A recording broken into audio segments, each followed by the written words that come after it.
in every company I've worked with or worked in, you struggle with culture at one point or another, just by nature of the fact of where you might be in the growth of the organization, whether you've acquired multiple companies and brought them in, and with multiple companies you have multiple teams, and you've got all of their experiences coming to the table, and all their bias coming to the table, and like you've got to figure out ways to break down that barrier. You have to be really intentional about how you go about building the culture, and you have to be really mindful, and everyone on the leadership team has to be on board with it, and you have to figure out who your culture carriers are, who can also be brought in and can help.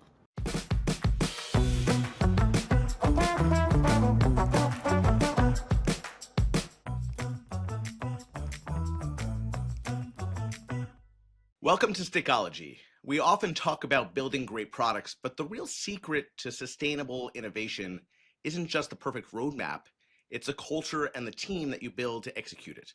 In today's global environment, the challenge for leaders is how to create a sense of belonging and psychological safety across diverse teams and professional norms. My guest today is Laura Neville. She's on a mission to solve this challenge. Laura is the current Chief Product Officer at Catalyst Inc., the leading global organization working to advance gender equity and inclusion in the workplace. Before that, Laura spent years as Chief Product Officer at Everfi, where she oversaw the massive expansion of digital learning platforms that addressed critical topics such as financial education, health and wellness, workforce readiness, and STEM, guiding the company through an immense period of growth and a successful exit. Today, we'll trace Laura's journey from leading product development in the dynamic edtech space to driving systemic change at Catalyst. We'll explore the traits of an inclusive culture, how to lead remote teams effectively, and impactful strategies for employee loyalty and retention. Laura, thank you very much for joining us today. Oh, you're welcome, Stephen. Thank you for inviting me to have this conversation with you. I'm really grateful. Well, let's dig in. Great. Over the years, you've led teams across multiple geographies. How have you built a sense of belonging, and what regular practices do you use to keep your teams connected? That's a great question, Stephen, and I will tell you, I'm constantly thinking about it because it is the crux of getting kind of the most out of your team. And there's kind of a couple of things. One is my approach has always been to try to be really incredibly authentic. So lead with authenticity with my team. This is something I've learned over the course of my career. Of it's okay to let the team see who you are and what you're going through, and that you're actually a real human being and not just a leader. With dispersed teams, it's really important to bring the teams together on a regular basis. So whether that is, scheduling a Friday coffee, 30 minutes together, or meeting, in an informal basis, which gives people an opportunity to connect together around things that are not work related. And this became really important, and something that we really practiced a lot when COVID hit, and we went from being physically in the office together, being able to have those conversations in the kitchen or at the coffee machine, to how do we make sure that we continue to connect with one another on a frequent basis, and to be able to continue to build those relationships. And so done a couple things. I really do, I try to focus on bringing the entire team together on a monthly basis. And that's a little bit more formal, but it gives me a chance to bring the team up to speed on the state of the business, what we're doing, deliver kind of key information that they need to be aware of, so that they're not getting caught off guard at the larger town hall meetings, but that they feel like they're in the know and they're coming along on the journey with us. We also use that time to spotlight work that's going on throughout the team. So both here at Catalyst and in my previous lives, I've been responsible for overseeing pretty large teams. And so in teams that are responsible for different disciplines across the product development continuum. And so it's really important, I think, to give teams an opportunity to showcase and spotlight the work that they're doing. It's important for knowledge share. I think it's really important for the entire team, regardless of the silo in which you work, to be aware of what the broader team is responsible for and what our remit is. And also, I think, continuing to learn on the job and hear what's going on breeds innovation, it breeds curiosity, it hopefully brings that next really good idea to the table. And it also might, encourage someone who has been dabbling with interest in an area to actually step forward and say, hey, I'd like to participate. And so those are kind of just two examples. I also make it a point to meet with my leadership team on a weekly basis. So we come together as a group, and then I also meet one-on-one on a bi-weekly basis. So it's a lot of touch points, but it's really important, I think, to instilling the sense of community within the organization. I love that. It sounds like a lot of transparency. It also sounds like an opportunity to celebrate people at any given time, right? And to give people new opportunities. I love that. What are the non-negotiable traits of a truly inclusive and high-performing culture in your mind?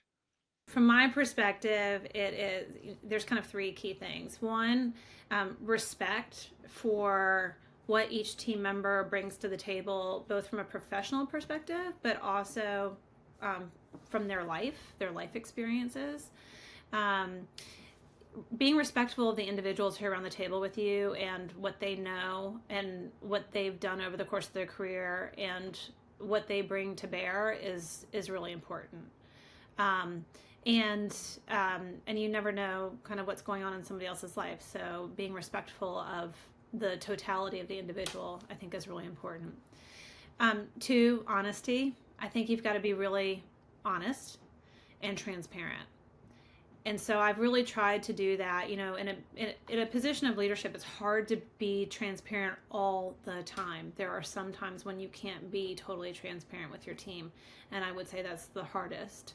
But I've always led with honesty and said, I can't bring you into the circle on this, but when I can, I will. I've also been honest about, if I know something, if I come from a position of expertise in an area, or if I don't. That's why you hire really great people to work with you, because you don't know everything. So just being honest. And then building trust. If you don't have trust, it can kill the culture faster than it takes you to spell the word trust. And if you don't have your team members' trust, it's really hard. It's really hard to drive your mission forward. It's really hard to get the work done. It's really hard because you don't have an engaged team and you don't have an engaged workforce. And it will slowly over time erode what you're trying to do. Yeah, I concur with all that. And at the end of the day, I think that the more that you can lead by example, the more that you're going to see people following that very example. Yeah. What is the biggest challenge of building a psychologically safe culture when leading teams across different countries and different professional norms?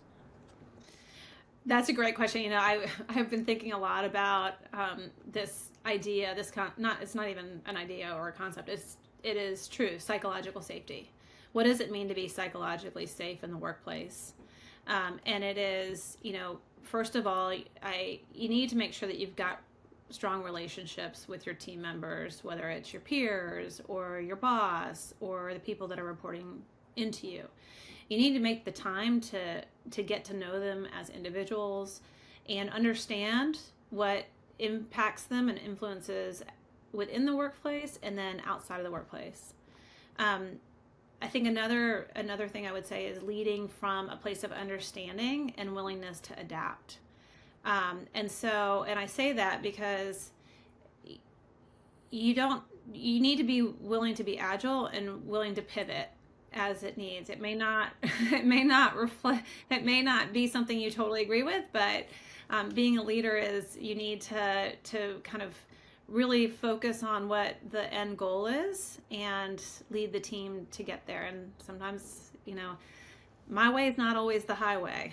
And then, the third thing I would say is leading by example. Walk the walk and talk the talk. There's not one thing that I don't ask my team to do that I wouldn't do myself. And it's something that I've done my entire career. whether it was like, opening up a computer way back when I first got started and trying to figure out how in the world to replace memory to, now I'm up to my eyeballs in AI and trying to figure it out because, that's where the world's going and we've all got to get on board. And so, I really do try to lead by example as much as I can. To that end, can you share a story where a team's strong sense of belonging directly led to successful product innovation? Yeah, it's funny, Stephen. I was agonizing over, me. This is not my most comfortable state, but I was talking to one of my team members who was also part of my former team at Everfi, and she reminded me, and she said, you know, you need to remember what happened during COVID, and we, I remember it distinctly. March 13th. I was supposed to, the week before, go over to Europe and meet with a company that we had just acquired, and we were working through some pretty critical integration items. Obviously, that trip got canceled. We all went home. We barely took home what we needed to start working from home. And then pretty quickly we realized that, this wasn't going to be a 2-week work from home situation, and then we're all going back to the office. Our business at Everfi was designing and delivering impactful digital education to learners of all ages. And we had an opportunity to really try to pivot. And so we were challenged to create a brand new product. You worked with us on this in a former life within a 6-week period to design it, to build it, and to launch it. And we were able to do that because I knew the team and the team knew me. And they knew that I would not ask of them something that wasn't critically important to the lifeline of the business, and also that I didn't believe we could do, and that I was right there with them. And so we all linked arms and we went after it, and we codenamed it, and we built it, and we got it to market. And we actually got it to market, I think, like a hair before the 6-week period, but it was incredible. The team trusted me. They knew that I was in it with them, and we knew that we could do it together because we had an incredible team and we had very strong relationships that we had built over time. That's a great example and something that you don't talk about often, but I think is a really important part of being a great leader is someone who not only builds those trusts, but also has people that will follow them. And one thing I've seen from your career is you've had people who have followed you from company to company, because not only have you built trust, but you've obviously led in a way that is authentic and certainly very appealing to them. So I love that. Yeah, I love it too. It's you do invest a lot of time in human capital, and especially when you work together so long, you get to know one another. You get to know what's going on. You're there during big major life events, and so and people who either I've had an opportunity to bring them with me, or I've recommended them for those next steps in their career, and that's kind of fun too, to be able to do that, to be able to see them jump into that next level and soar. So that's probably the most rewarding thing. Beyond compensation, what's the single most impactful strategy of an organization that they can use to cultivate employee loyalty and retention in your mind?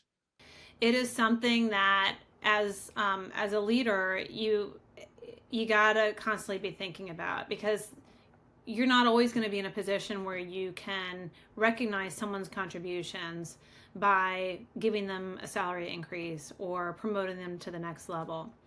You'd like to be able to do that, but there's not always that opportunity, whether you're in a recession or the company is struggling to meet numbers or whatever it might be. It's you have to think creatively and think about other ways to recognize those individuals and their contributions. And so there's a couple of things. you know, one one thing that I try to do, and I've talked a little bit about this earlier, is just make sure that everybody understands the mission and feels part of it and understands what their role is in the mission. And that is, you know, that's pride of ownership, of playing a really key part in driving that mission or that goal forward or that project forward. Um, and then the other thing is trying to give team members opportunities where they wouldn't normally get them, or maybe they'd have to wait much longer in their career to get them. So trying to constantly be thinking about, you know, maybe that younger team member who hasn't had exposure to the senior leadership team, giving them an opportunity to come in and present their work. Scary for them, but great exposure for them to be able to come in and hear directly from the senior leaders. Or maybe it's an opportunity to, you know, have a team member participate in a thought leadership opportunity. So externally facing, to be able to actually be the face of the organization in their space, and to be able to be that credible voice at the table. It also might be, you know, learning and development opportunities, putting a little bit more investment. If you can't invest in the compensation side of the house, investing in skills development. So that's everything from, you know, small LinkedIn learning type classes, or maybe going to attend a big industry event that they normally wouldn't have an opportunity to do. But because, you know, that's something you could do for them that wasn't directly tied to compensation, that's another way to help to grow and demonstrate your commitment to those individuals. And not only will that grow them, but that's something that they will remember in most cases for a long time, right? Well, you know, I mean, I know too.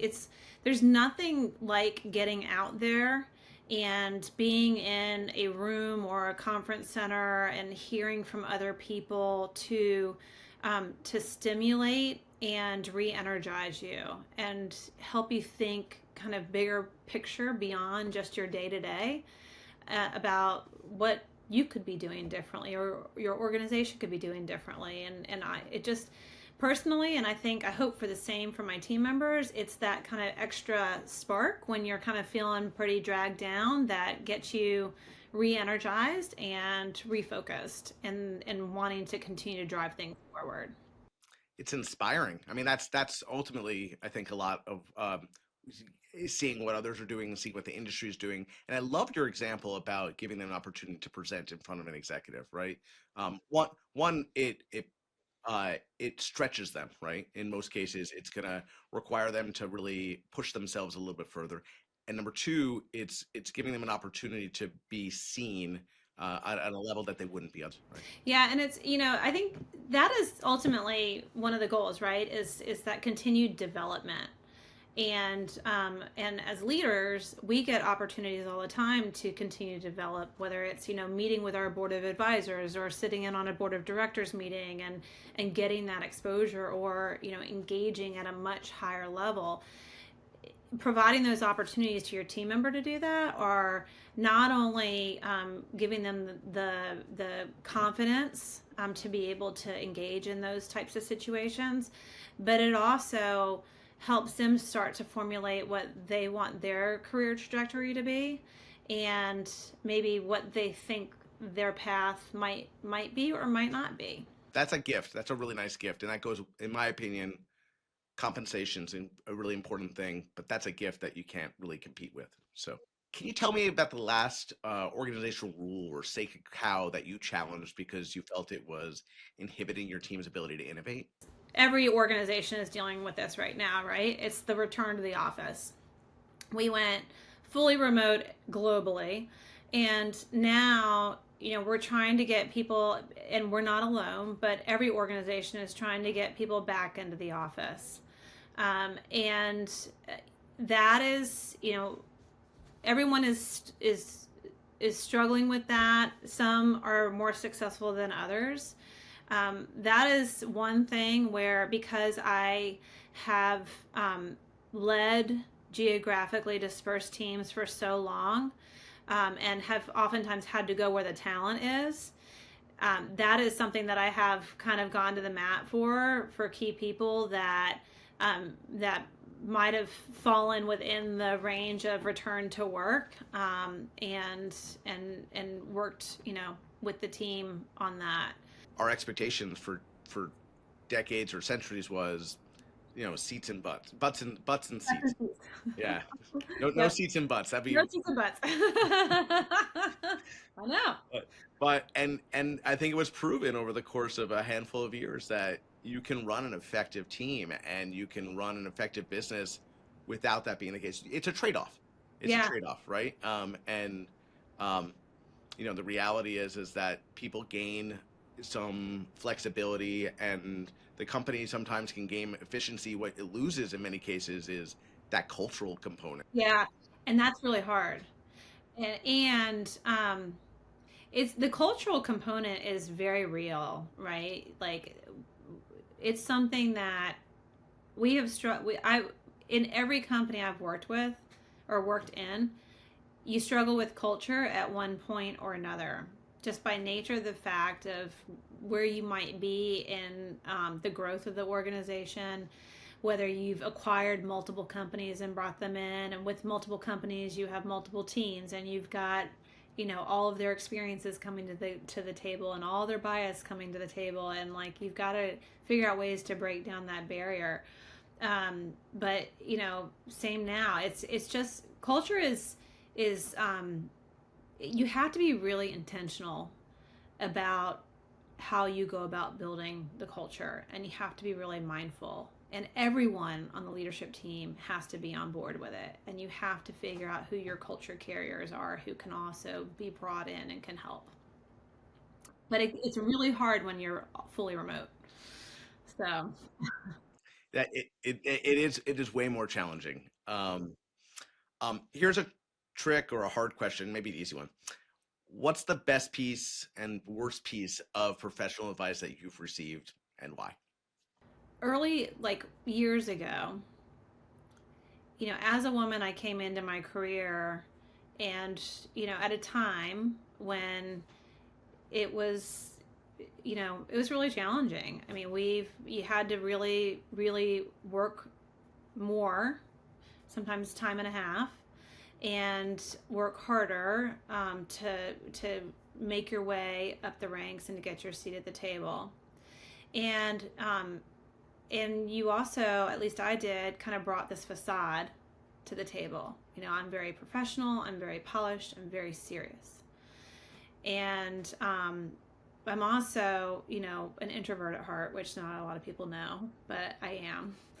And so, me being in my introverted, kind of trying to recharge space, can sometimes come off as reserved or closed off. And so, one of the best pieces of professional advice I got was, it's okay for them to see beyond that professional facade.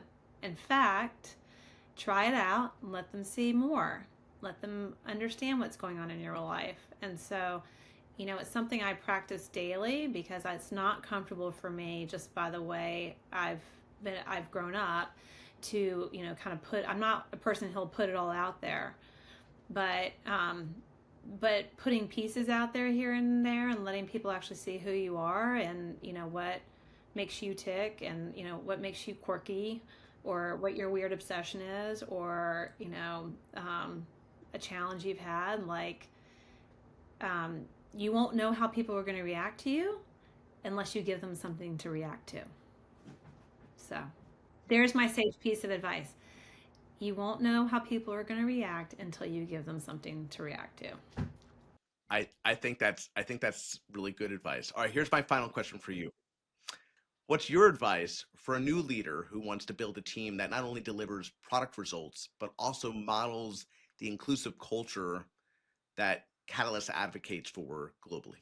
So my advice I would give to a new leader is, um, you need to take the time to make sure that you really understand the problem that you're trying to solve, and that as you develop the strategy around whatever it is you're trying to do, that you bring people along with you and you give people an opportunity to contribute and to provide their insights or their ideas. And so I think that that's really important. The other thing, your team needs to understand not just the vision, but why. The why. Why is it important? And how are we going to get there together? Like, what is the plan? What's the roadmap? And the more clarity you can bring to the table, and I like to keep it simple. I like to kiss it. Keep it simple and direct. I think in headlines, I present in headlines. If your headline doesn't explain what you're trying to do, then they're not going to get it. So try to be as clear and as direct and as authentic as you can in setting the stage of what you're trying to do together, and then what the path forward is and what each team member's contribution is expected to be. And then finally, you need to make sure that you acknowledge the contributions of the team and you hold those contributions up and you give credit where credit is due, and make sure that the people that are higher than you and higher than them know exactly what they've done and how they have contributed to bring product to market, strategy to life, whatever it may be. I love that. I love that. I couldn't say it better. I couldn't say it better. And I hope everyone, I hope lots of people hear that because it's great advice. Um, Laura, this was super fun. I really, really appreciate your time and Well, insights and wisdom and putting yourself out there, well, especially when you may not like doing that. So I thank you. know. Well, thank you, Stephen. Thanks for giving me this opportunity. And you know, it's a good thing to stop and reflect and to think back, and to remember the good and the bad, because the bad and how you got through the bad is what got you to the good. So I appreciate the chance to be reflective and to share a little bit of my experience, and maybe it'll help somebody else. I'm sure it will. That was a really insightful conversation with Laura Neville. Here are my 3 takeaways. Number 1, when we lead with authenticity, it's much easier to build trust. Be a real person, not just a boss. Sharing your human side makes people more comfortable, feel more safe, and results in stronger connections. Number 2, we can cultivate loyalty by investing in growth, not just pay. True employee loyalty comes from showing you care about their future. Give them an opportunity that they wouldn't normally get, like presenting to an executive or funding advanced training. These development gifts are often more memorable and impactful than a simple raise. And number 3, focus on the why and always give credit. Leaders must communicate the core mission clearly and simply, explaining why the work matters and how the team will achieve it together. Laura provided some great examples that every leader can implement tomorrow. I hope this conversation was as impactful for you, the listener, as it was for me.